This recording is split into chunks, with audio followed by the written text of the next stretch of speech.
Tom Campbell here. If you find something of significant value in our videos, please consider supporting their production through our Patreon account or through a one-time donation. The links are in the description below. Thank you and enjoy the video.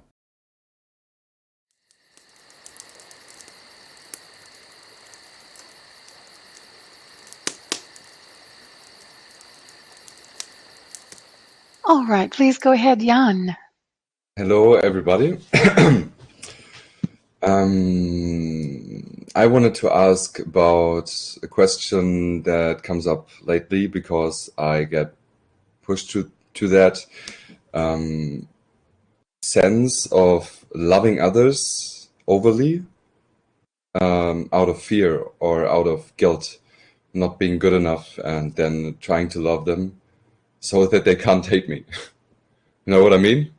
It's like Yeah. it's a bit tricky. Like, I don't know, I'm feeling inadequate and know that. I'm trying to be honest with myself, but I also want to love others, and it's really I don't know, I get responses that you should care about yourself, and yeah, but there is some encouragement in myself that I want to love others, but I need to hold myself back, and I don't know, I'm a bit confused, and it's yeah, maybe you have some idea about.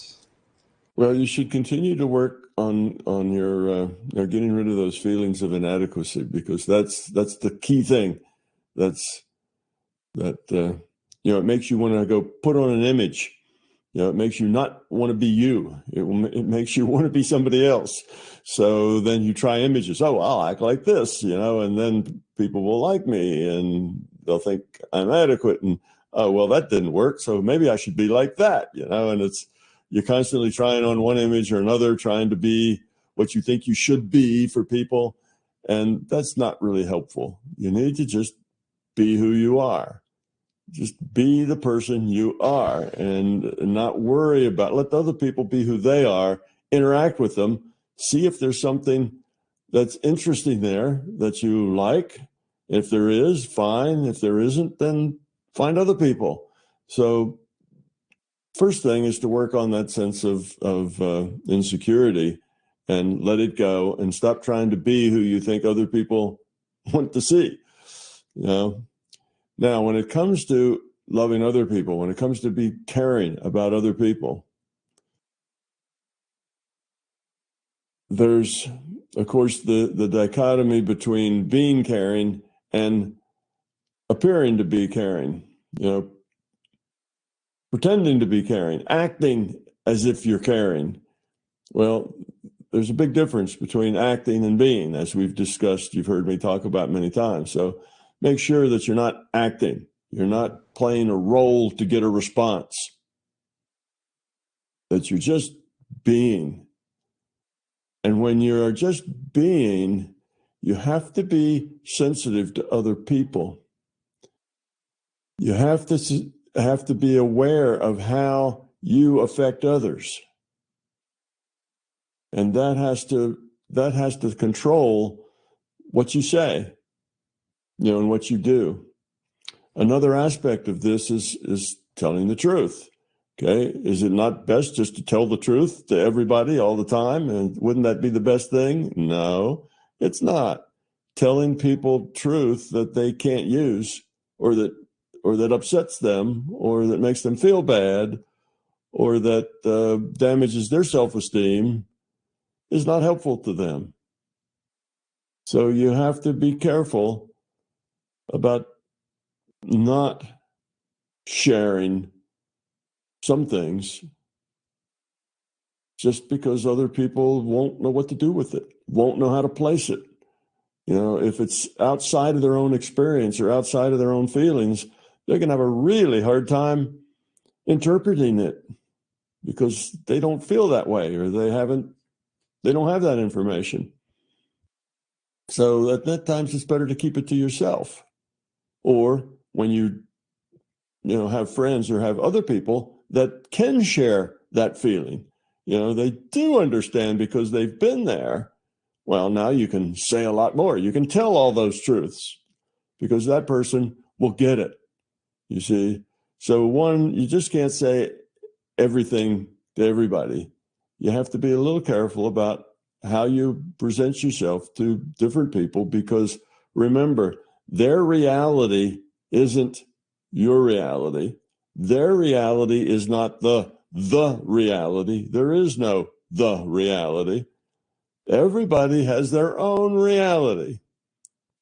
They live in their own reality, and you have to interact with them and be aware of enough of what their reality is like, so you don't, give them information they don't know what to do with. Because when you give people information that they can't interpret correctly, they'll interpret it incorrectly. And they will have all kinds of things going on in their head that they imagine is in your head, and it's not in your head at all. But they're going to come to the wrong conclusions, the wrong interpretations of where you're coming from, what you're saying, what you're about. They will just misunderstand you in so many ways because they don't have the experience to understand you. And in their reality, you're not the same you that you are in your reality. They have a version of who you are in their reality. You see, you have a version of who you are in your reality. So you have to be aware that other people live in their own reality, and you have to kind of meet them there in their space, in their reality, not tell them too much, not tell them too little, just interact with them the best you can. And the more you get to know them, and the more they get to know you, then you can share more things with them. And you can share more things and more things. And pretty soon, if you have, best friends and people you really know, you can say anything to them about anything. And it's okay, because they'll get it and they'll understand. But you can't start there. You got to start with people you don't know very well, being a little cautious about what you share with them, because they will take it and turn it into whatever they turn it into. And it may not be, it may be just the opposite of what you thought you were giving them. They may see something entirely different in their world. So you have to be aware of other people and aware of how they see the world, aware of their reality. And until you feel like you know them well enough, best not to share any more than is necessary. And if you can always, you can try and say, well, let me share a little something. I'm not sure how this will fly. We'll do that, and then be aware of how it flies. If it's welcomed and embraced, well, fine, then share a little more. Right up to the point that it's not welcomed and not embraced. And then leave it alone. Don't try to explain it to them. No, that's not what I meant. I meant this. Because the more you try to get them to understand something they can't understand, you're just going to make things worse. So you have to just let it be and let that relationship develop until it's ready for that. So relationships start at a very superficial level. And people talk about things like the weather and their dogs and cats and their brothers and sisters, almost anything but themselves. They'll talk about what's going on with them at work and all kinds of things. Well, that's very superficial, but that's where it has to start. And then you can be a little more open and see how that works. And you have to be aware of what they're feeling and thinking. It helps if you can connect with them in a way that you're aware of that. But relationships take time to develop. Trust has to be built. Understanding has to be built. You use certain metaphors and they use different ones. It takes a while before all that sorts out. That's why a really good friend is a very valuable asset, because you don't have a whole lot of those. It takes a lot of investment to end up with a really good friend. Sometimes they die or move away and something like that. You have a big hole left in your life. But sometimes you just need to meet the right people. If you're hanging out with people that just don't seem to match with you very well, you ought to find a different group of people somewhere else that you can be more open with. They do understand what you're about. But the wrong thing to do is to try to be what you think they want you to be, which is the tendency that people have when they feel inadequate. They have a tendency to want to be what other people want them to be. And then they're doing a lot of acting. And then their life seems, and their interfaces with other people, relationships seem superficial and sterile, and they're not really, they're not really exchanging at a deep level, which is what people want to do. It takes time, and you got to find the right people. But meanwhile, just be yourself and be aware. Practice being aware of others. I expect you do that. You'll learn a lot more listening than you do talking. So you can spend a lot of time just listening. You don't have to say too much. Enough, and that's a good thing, because when you don't say anything, people interpret that silence for something, generally something positive, not negative. And so when you say nothing, people have a tendency to think the best of you. It's usually when you open your mouth to speak that they end up with the opposite opinion. But they think the best of you if you're just quiet for the most part, because they interpret that silence in their own way. Well, if I were there being silenced, what would I be thinking? I'd be thinking deep thoughts and whatever. Well, that person must be thinking deep thoughts then. Oh, they're a deep person. You see, so they find you to be very acceptable. So relationships are always tricky business. You just have to let them go at their own pace, and some of them will never work out. They're just not the kind of person that you're going to get close to. You just have to realize that. And some of them will. But having really, really good friends is a gift that a lot of people don't have. Lots of people have lots of superficial friends, lots of acquaintances, but very few people have more than one or two really good friends. And many people don't even have that. They don't have any really good friends. And that is why one, as you said, unconditionally loving the others, even though I tried just to be as open as I could. I was on a vacation and met new people, and I was just as open, talked about my fears, and was genuinely open and as I am. And I felt like a deep connection, maybe because we are not meeting each other for longer periods of time. We knew in the back of our minds that we will go, I don't know, doesn't matter. I felt like I could be deep friends with anybody. Mm-hmm. And that is basically just being excited and caring about the other person and just listening, as you said. And then they open themselves up quite fast, but just recently I just started to think too much and then got a bit confused. So yeah, don't think too much about it. Just let it go however it goes, and that intellect will confuse you to no end. Don't overthink situations. Don't think too much about them. Just do it and be it. If you did what you felt and that was good, it worked good, just let it be good. Don't analyze it. Yeah. It is what it is. When you start analyzing things, it's because you want to feed it. You want to encourage it. You want to somehow make it better. And better to just let it be whatever it naturally is. However it occurs, that's good. I guess that takes confidence, which is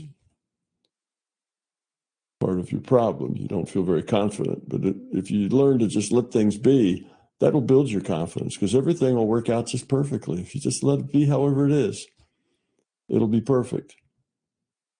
Because those things that don't work out so well, then they won't work out so well and you'll move on. And those things that do work out well, those will stay, and you'll invest more time in them. So that's what I mean. Everything comes out just the way it should be. Thank you. Mm-hmm. All right, Diego, please go ahead. Thanks. Hey, everybody. Hey, Tom. My question, I have two questions sort of on a similar note. The first being dissociation. What is it in the MBT model? Why do so many people experience it? If it is a form of kind of coming out of PMR, tapping into NPMR in a way, or if it's just a form of escapism from PMR. So that's the first half of my question. Okay, well, we'll do it a half at a time then, because that way I won't have to remember what the second half was while I'm talking about the first half, and that gives me that gives me an advantage. Okay, disassociation, when you feel like you're just not connected to anything, or at least to anybody. That can be an escape. It can be a meditation. Often in meditations, you feel disassociated from at least the rest of the world while you're meditating. So there's a time and place for that. It's not a thing to be, probably not a good state to be in if you're, in a social gathering, if you're at a party, if you're talking with friends, just being disassociated there. That's not the place. So you have to do that when it is the right time and place. And it's good to do that, sometime every day. Meditation is a disassociation from the world. So that's a good thing. If you're around a bunch of people and you just don't relate to them and you don't relate to what they're saying, and it's been going on, and it's really hard for you to sit there and look like you're interested, so you just kind of drift off into your own space, well, you're probably sitting too long with the wrong bunch of people. You probably should, find other people more interesting who are more interested in the things you're interested in to talk with. So I would, not attend that gathering, but attend some other gathering. So it just depends. Yes, if you're having dinner with your family, that would be a bad thing to do. You need to be paying attention. You need to be with people. You need to care about people. You need to be interested in their lives and what's going on, and learning from things that they're learning about. Maybe they'll say something that will help you learn something. And just because you care about them, you're interested in them. You're interested in who they are and what they're doing and how they do it, because it helps you understand them. So in that case, you focus on what everybody's saying carefully because you care about them. What they think and what they say is important to you. You see?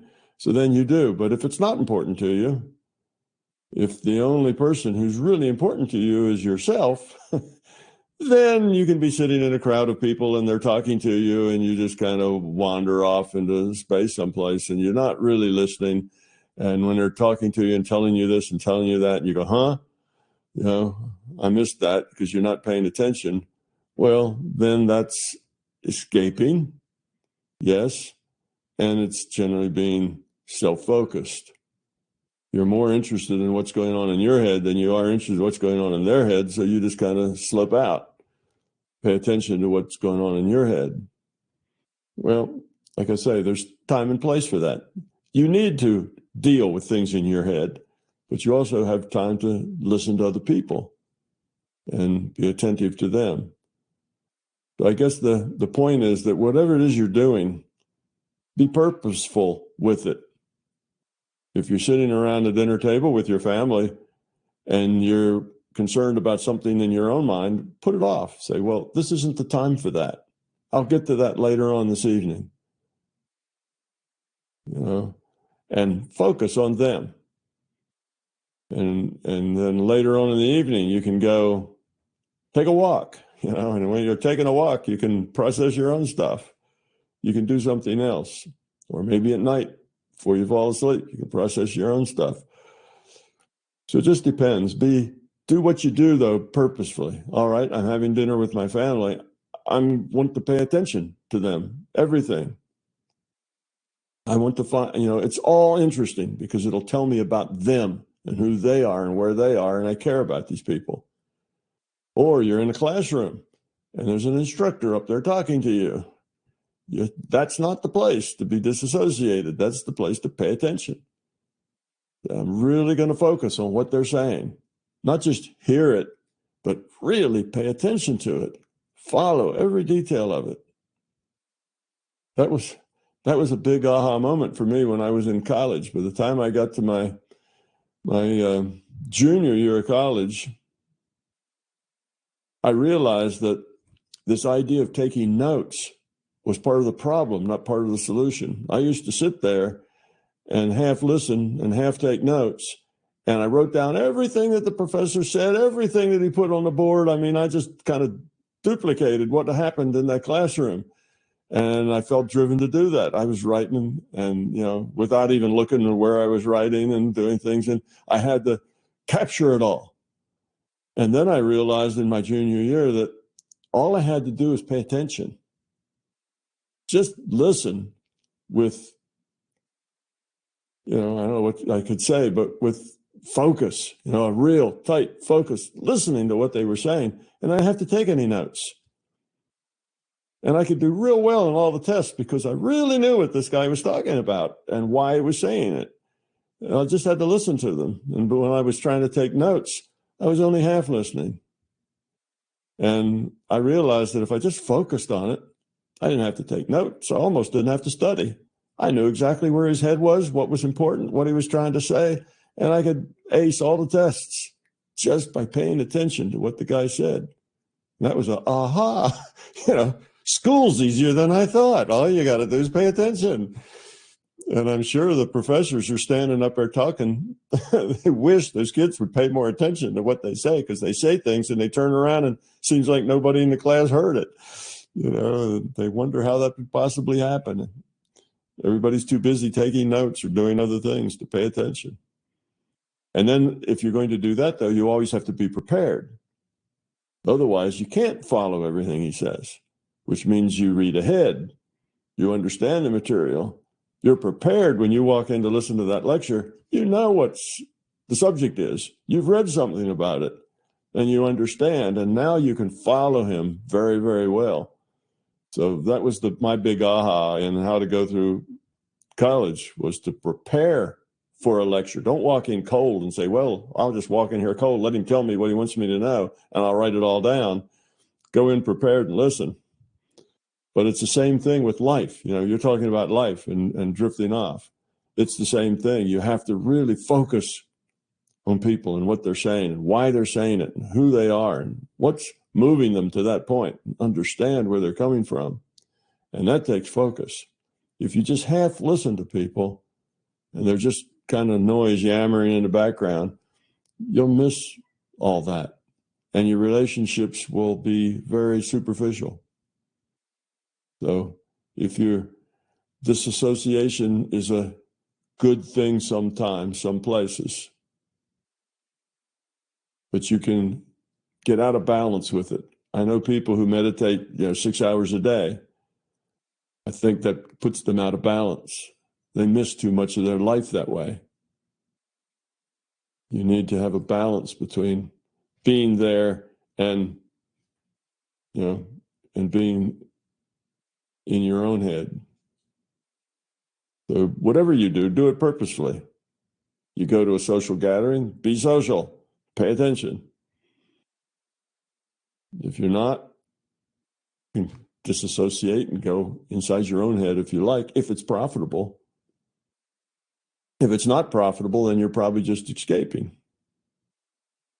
Or maybe you just need a break. Maybe you just need a little relaxation. That's okay too. All right, what's the other half? All right, thanks. Kind of answered my other half of the question, but The other half is, since fear can hold us back from NPMR, can it also hold us back to PMR, sort of what you were just talking about? Yeah, absolutely. Yeah. And then Fear's a big problem everywhere. No matter what reality you're in, fear is something that will get in your way and hold you back.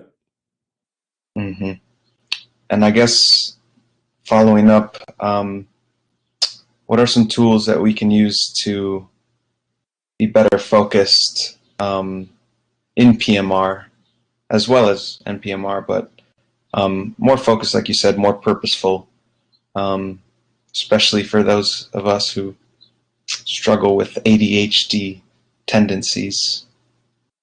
Well, it probably goes for students in classrooms too. You have to really care about what you're doing. That's kind of the main ingredient. You focus on what you care about.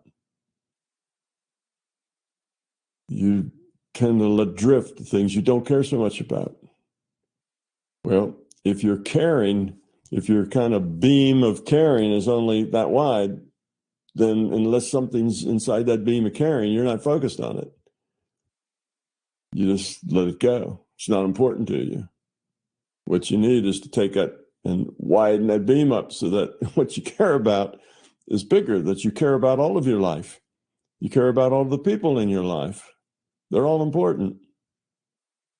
You know, you care about what the professor says. You care about people you meet, people you just are getting introduced to.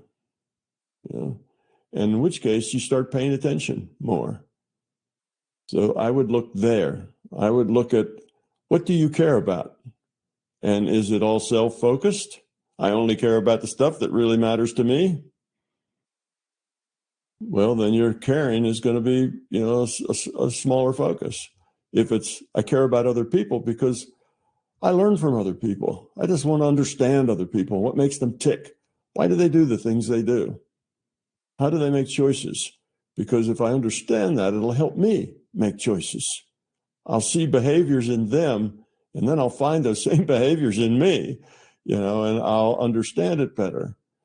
So I want to pay attention to everybody. And I don't want to do things like a zombie, you know, zoned out, or like you say, you know, distracted, kind of not fully paying attention. That's the old phrase, be mindful. No matter what you're doing, focus on it and do it well. So if what you're doing is washing dishes, well, look at those dishes. Focus on them. Are they really clean? Are there spots on them? You know, did you do a good job with them? Make sure you do a good job. Now, if you just kind of wash them because you wash dishes every night and it's just a thing you do and you think about other things, well, maybe that's okay sometimes, but mostly you should be paying attention to what you're doing. And eventually you won't be so single-minded that you can only pay attention to one thing. You'll be able to pay attention to multiple things at the same time. And then you can be present in a wider space at the same time. So that just takes you having an interest to do that. Most people that kind of zone out are zoning out because they're self-focused, and it's not about them. Whatever's going on really isn't about them, and they have a hard time paying attention to anything that isn't about them. It isn't necessary for them. It doesn't, you know, it isn't something they have to do. That's why a lot of kids have trouble paying attention to the professor in the front of the class, because they don't really care about the material. They're just taking the course because it's required or because they have to in order to get a certain degree.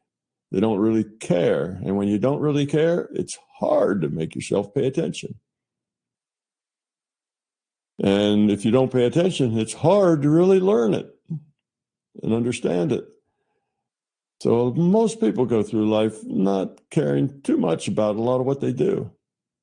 And in that case, they miss a lot of important things. So caring about things is a very significant step.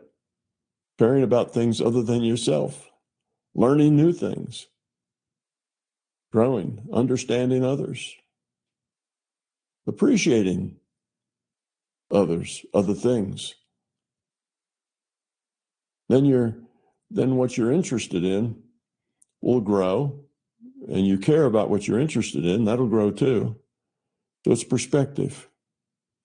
We have narrow perspectives, we can have broader perspectives. Yeah, thank you, Tom. It's all good stuff. Marcy, please go ahead with your questions. All right. Tom, I wanted to ask you about getting rid of fear, ego, and belief, and so-called spiritual enlightenment. And I think you have been asked a similar question before, but because this is an important question, I want to ask it anyway. And I think it's important to get rid of fear, ego, and belief, or at least it's important to be aware of them. But for us truly be able to live a conscious and good life, I don't think that's enough, because for us to be able to live a conscious and good life, there has to come about a change in our identity. We almost always identify ourselves as individuals and nothing but individuals. But for me, the self is not just the individual, but all that there is. I criticize spiritual teachers for not emphasizing enough the negative effects of fear, ego, and belief, and just mainly focusing on this kind of change in identity which I just described.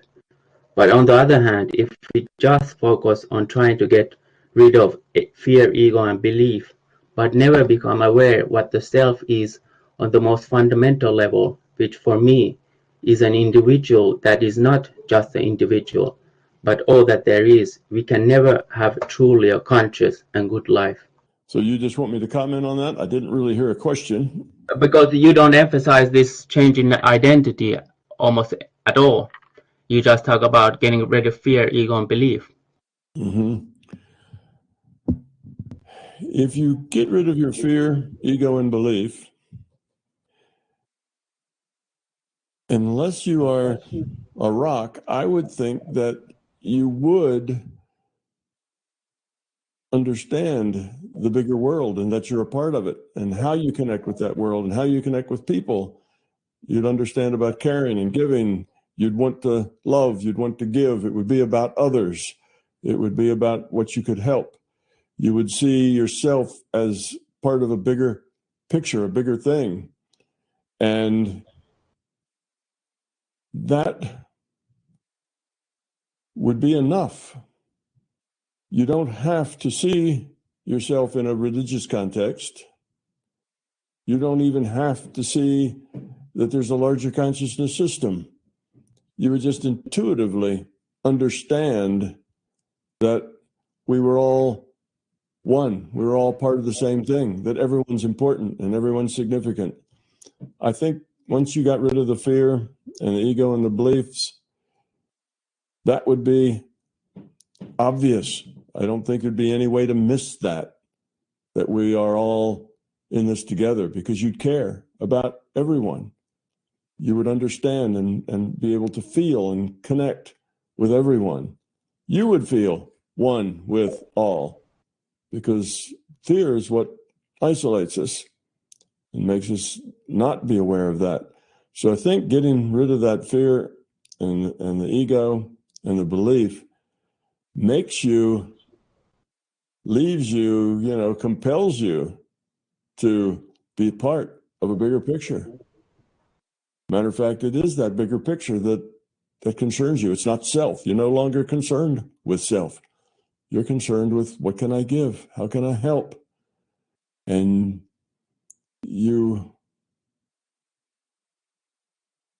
whether you put it in the context of the larger consciousness system or of a God or something else is really irrelevant.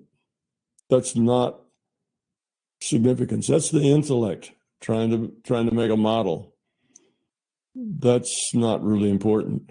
I disagree with that. I disagree with it. It's an intellect. I say for me is the nature of reality, nature of self, that self is not just the individual. It's not an intellectual thing at all. Yeah, well, I think that would be obvious. Once you get rid of fear, you'll know you're a part of everything. Everything's a part of you. Everything's important.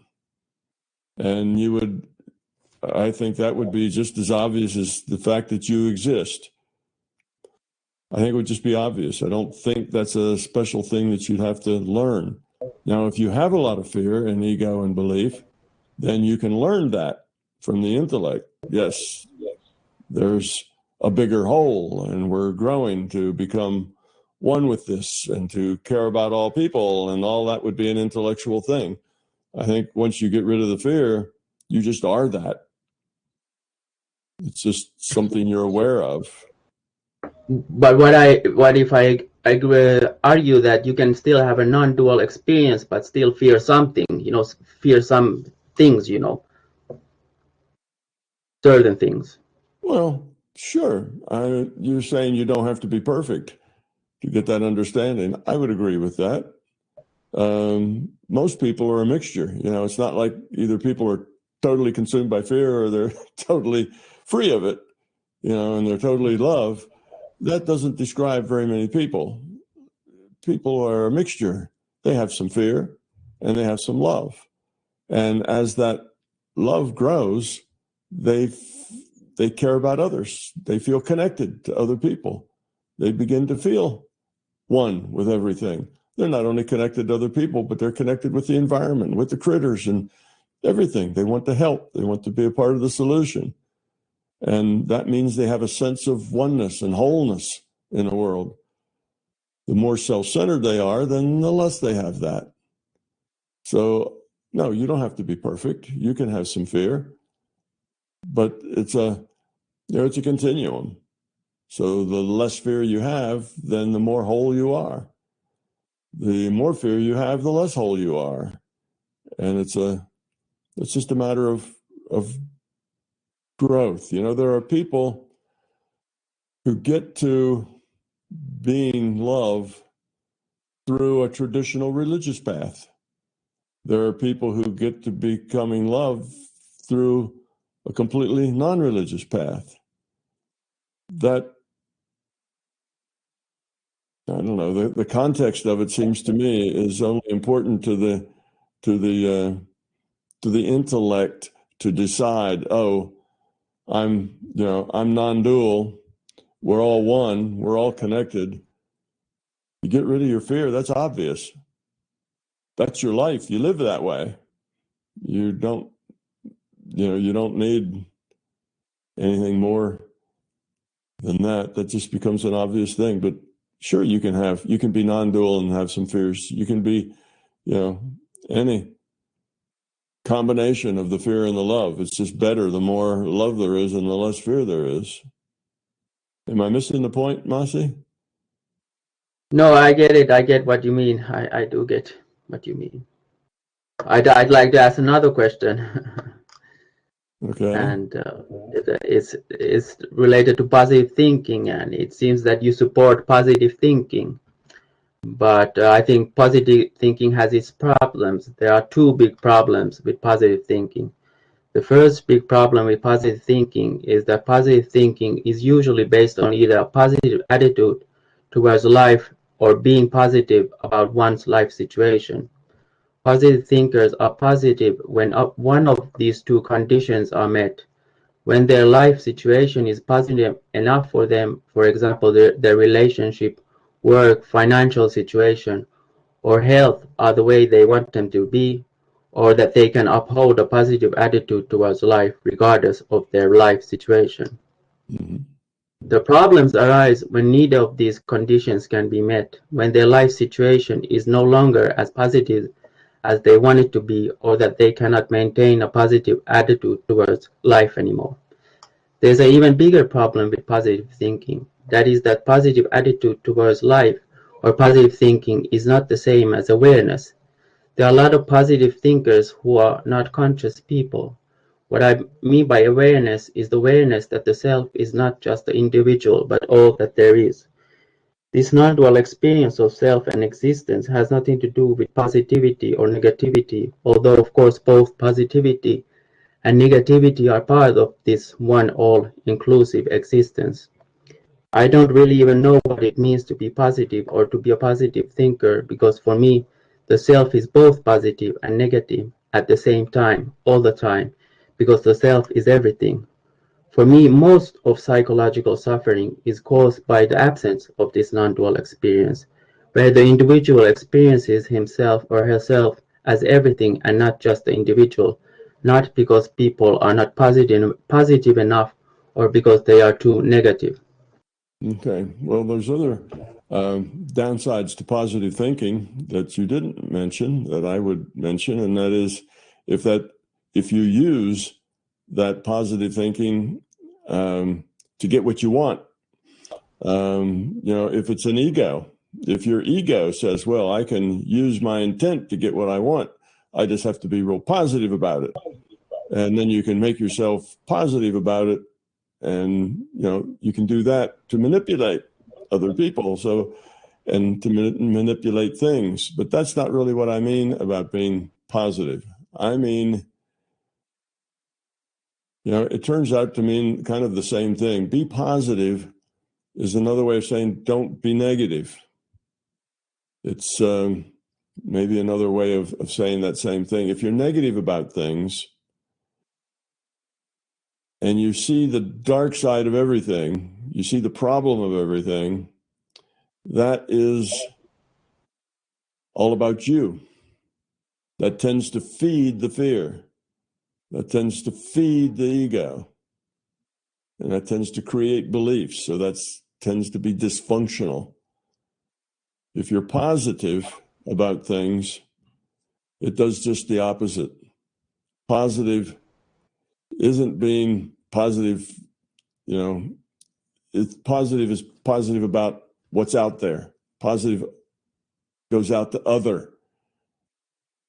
It's not just positive about self. Fear comes into yourself. Fear is the vector towards you. I'm afraid of things. You're afraid, you feel negative because it affects you negatively. It's a problem for you. It's something you don't want. Being positive. But what do you think about my argument? I'm sorry, that reality is both positive and negative all the time. That because reality is everything. Existence is everything.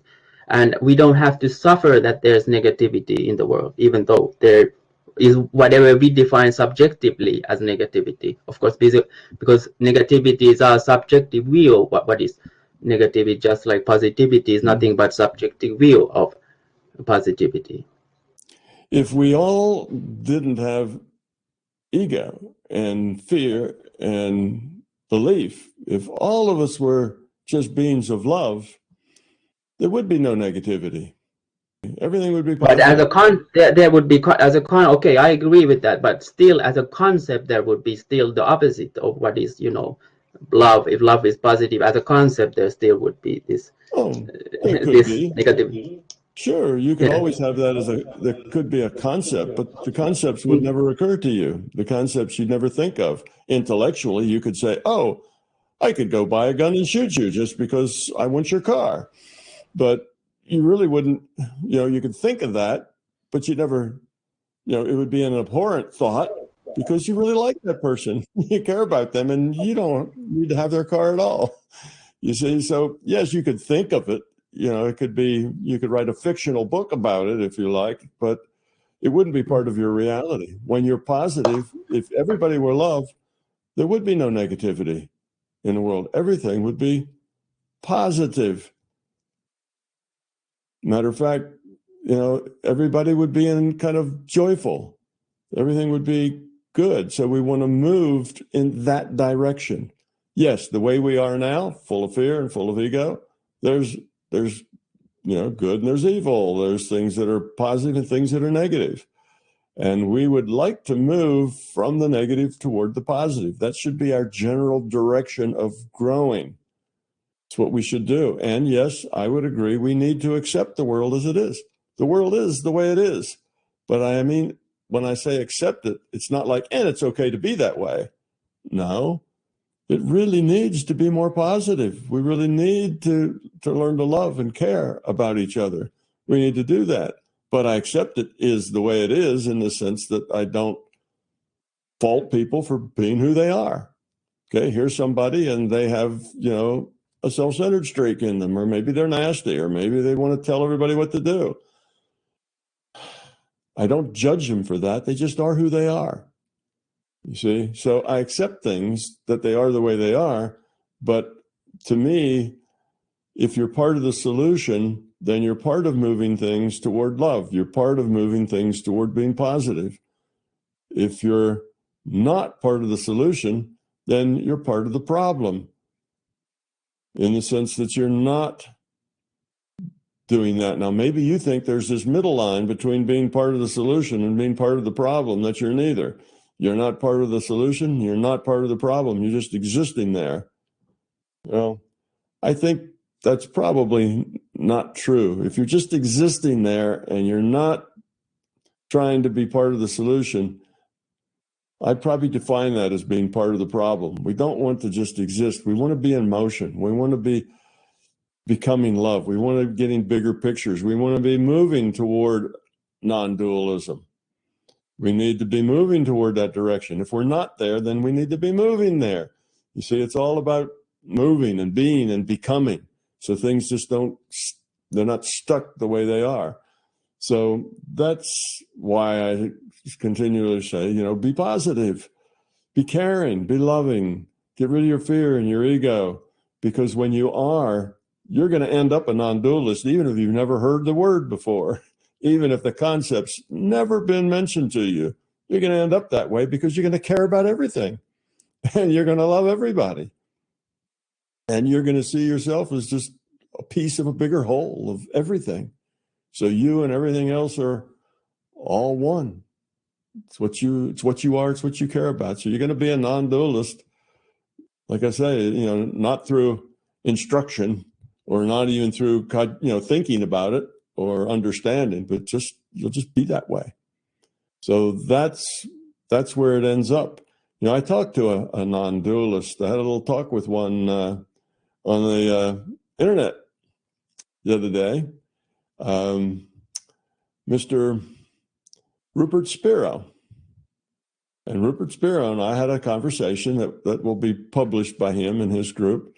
And it was really good, because once you get in my model, once you get to the larger consciousness system as a fully developed larger consciousness system, from there forward, Spiro and I, or I guess I should say Rupert and I, were absolutely right together on the same sheet of music. There isn't anything he said that I didn't agree with.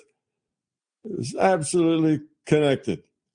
But where we came apart was from the larger consciousness system back in time to where the larger consciousness system was developing and becoming and evolving into that system. Because Rupert started with, the system is there, it's always been there, it's infinite, it's perfect, it's not evolving or becoming, it just is. That's God, and God is always God.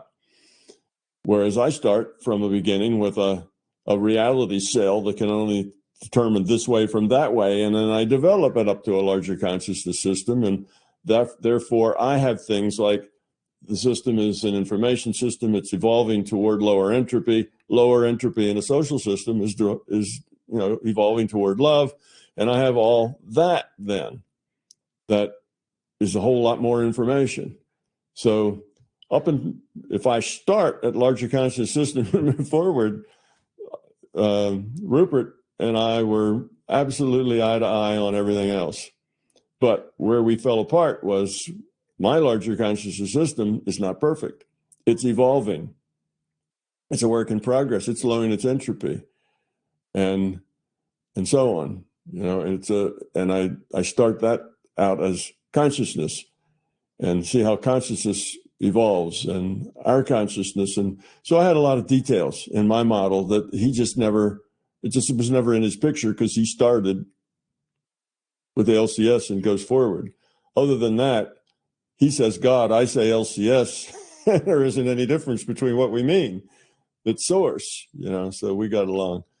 So, I'm different than dualists in the sense that I start earlier. My model starts and also derives the larger consciousness system. How did it get to be that way? And what is it? And now I have reason why the system wants to work with us and help us. I have reason why individuated units of consciousness exist. It's not just that God made people. There's a reason. He couldn't evolve. He's stuck. His evolution starts to fall off if he doesn't have more possibilities to expand into. So he splits off pieces of himself and gives them, so I have all these reasons why things happen. And Rupert, basically, these things just are. They are this way. And we start from there and move forward. So that's the basic difference between MBT and dualism, is I have a beginning. That beginning explains why you have people. What's the point? What people are here for? What the purpose is? And it brings in entropy as a moving force there. So I make a more, what do we call it, a natural model, right? Mine's a more natural model, and it's not it's normal, not super normal. There's not super normal. It's not the right word. But anyway, so that's the basic difference in that. Other than that, myself and the non-dualists get along perfectly. And we get along perfectly anyway, because I agree with everything they say. I don't have any problems with that. It's only when they talk about God being infinite and so on that I say, well, I really don't need that. It's not an important part of it. I started just an earlier part and derive up to that part. So the non-dualist Rupert had us kind of developing until we grow up, until we understand non-dualism, we become love, and then we reunite with the Godhead. And of course, I differ there with the non-dualists, because, well, that would kind of say, well, we break apart for some unknown reason, just so we can suffer and struggle, so we can become what we were where we started and go back to it. And now that's where we started. And that seems kind of a pointless cycle there. But if I see it as part of this larger growth of the whole system, then yes, we have to reincarnate because we're growing, we're evolving the quality of our consciousness, et cetera, et cetera. And then we don't go back and just become one with all that is, because we're valuable. We've learned a lot. We can teach, we can help other people understand.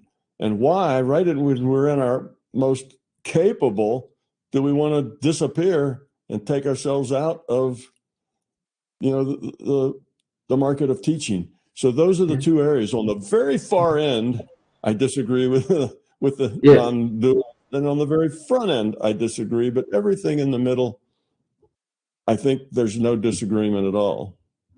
Yes, I would agree with you that, time and change is real. A lot of the non-dualists say that time and change is not real. And also I agree with you that sort of existence is not infinite, that it always can evolve. And my view is a lot similar, I think, to your view in that instant. So, well, thank you very much, Tom. Thank you. Yeah, you're welcome. Yeah. Tom Campbell here. I and MBT Events hope you liked this video. We now have well over 1,000 hours of free video on this user-friendly, ad-free YouTube channel. Though these videos are free to our viewers, they represent many thousands of hours in production and editing, and many thousands of dollars invested in video and audio equipment, along with the required computers and software to store and process the raw video into finished products. So far, all of this content has been funded directly out of our own pockets. Be assured, we will always continue to do what we can It's our life, our purpose, a labor of love that we will continue to pursue as best we can.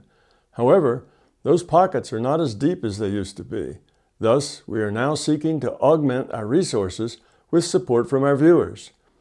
If you find something of significant value in our videos, please consider supporting their production through our Patreon account or through a one-time donation. The links are in the description below. Thank you.